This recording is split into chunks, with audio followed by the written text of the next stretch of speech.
What it do, boy? It's your boy LaMonsta here with another video. Today I'm gonna show you guys the best dunk and layup packages for my career, Pro Am, and the park. Let's get into it. So you go to player upgrades and go to NBA animations. Scroll over to dunks. Let's look at the dunks. So first I'm gonna show you the dunks you shouldn't use. You shouldn't use cockback dunks. Any dunk that does like that back scratcher animation, you don't want that. All those dunks that go behind the behind your head when you're dunking, you don't want to use none of those dunks. I'm trying to find more of them, but I know the cockback dunk for sure. Don't use that dunk at all. This rim pull, these pull-ups, they cool, but they too blockable. So I wouldn't recommend none of those back scratches, but I'm gonna recommend you at least about 3 dunks that you could use that are safe dunks. Alright, so you have the quick drops. 1 and 2, they just go straight in, no extra animation. But you gotta remember everything is blockable. We have the best dunk in my opinion, which is the front clutch.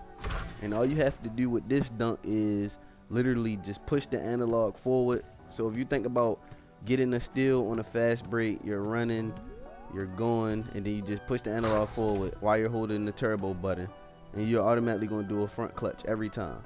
Now it's less likely to get blocked out of all dunks because you're pushing the ball forward, you're not cocking it back.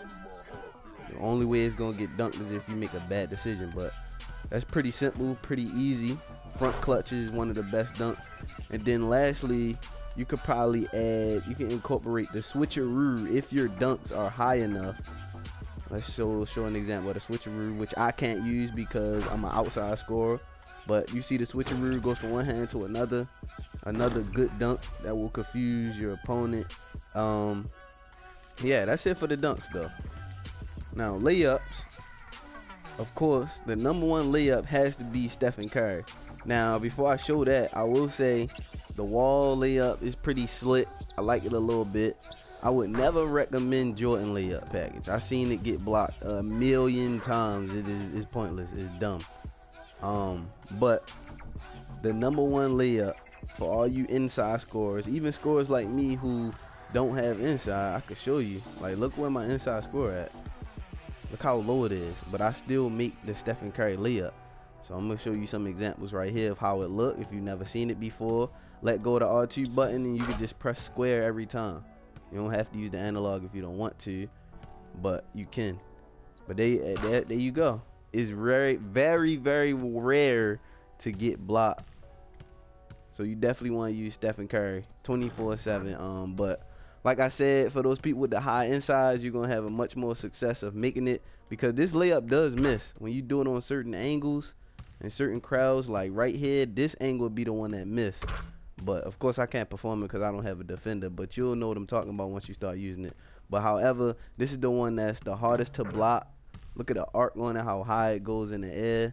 The hardest one to block. So I recommend Stephen Curry layup package. So these 2 things should help you guys out when you're in the park, in the Pro Am, to not give the defense so many turnovers because you got back scratches on, or because you got Michael Jordan super fancy layups on and they just keep getting blocked. So those will be the best ones for you to use. If anybody in the comment section have any better recommendations or other recommendations that you've tried and tested for yourself, feel free to showcase that, say that in the comment section, let people know. But that's pretty much it, guys. It's your boy LaMonsta. Like, comment, subscribe. Thanks for watching. More tips and tutorials coming soon.